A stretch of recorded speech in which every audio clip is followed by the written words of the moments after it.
शीर्षक मन क्यों नहीं लगता। गांव के बाहर पीपल के पेड़ के नीचे बैठा आरव पत्थर से मिट्टी को रेत रहा था। शाम ढल रही थी पर उसके भीतर का अंधेरा कम होने का नाम नहीं ले रहा था। उसे समझ नहीं आता था कि आखिर उसका मन किसी चीज में क्यों नहीं लगता। पढ़ाई में मन नहीं, काम में मन नहीं, लोगों से बात करने में मन नहीं, बस एक अजीब सी बेचैनी जो हर समय उसके सीने में धड़कती रहती। आरव पहले ऐसा नहीं था। बचपन में वो हंसमुख था, दोस्तों के साथ खेलता, सपने देखता, हर छोटी बात में खुशी ढूंढ लेता। पर पिछले कुछ महीनों से जैसे सब बदल गया था। पिता की नौकरी चली गई थी, घर की जिम्मेदारियां बढ़ गई थीं और आरव की पढ़ाई भी छूट गई थी। उसे लगता था कि जिंदगी एक भारी बोझ बन गई है। एक दिन उसकी दादी ने उसे उदास बैठे देखा। दादी गांव की सबसे समझदार और अनुभवी महिला मानी जाती थीं। उन्होंने पूछा, क्या हुआ बेटा, आजकल बहुत चुप रहता है।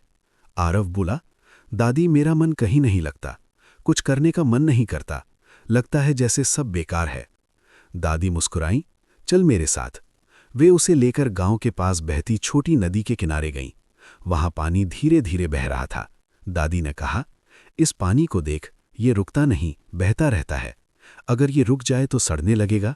मन भी ऐसा ही है, जब मन को काम नहीं मिलता, दिशा नहीं मिलती तो वो सड़ने लगता है। आरव चुपचाप सुन रहा था।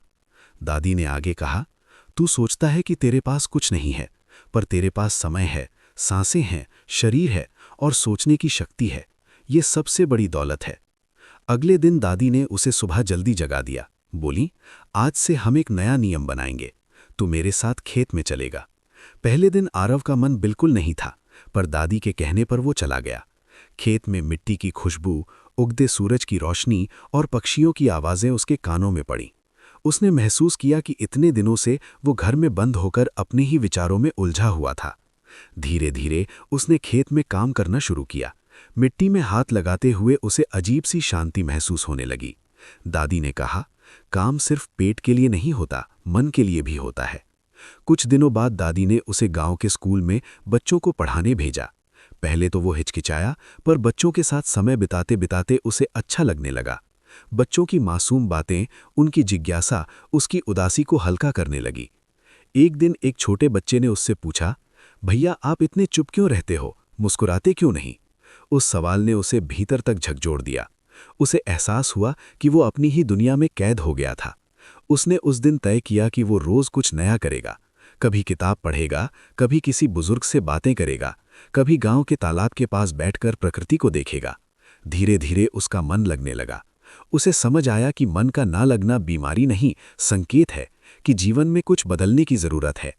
एक शाम वो फिर उसी पीपल के पेड़ के नीचे बैठा था, पर आज उसके चेहरे पर हल्की मुस्कान थी।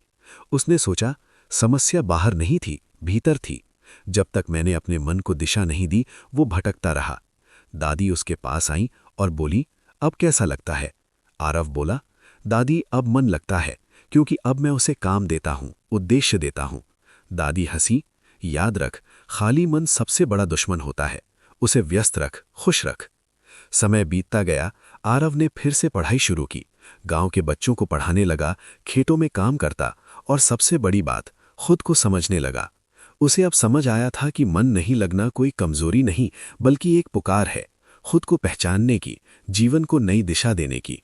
और उस दिन से जब भी उसका मन भटकता, वो नदी के किनारे चला जाता और बहते पानी को देखकर खुद को याद दिलाता, रुकना नहीं है, बहते रहना है।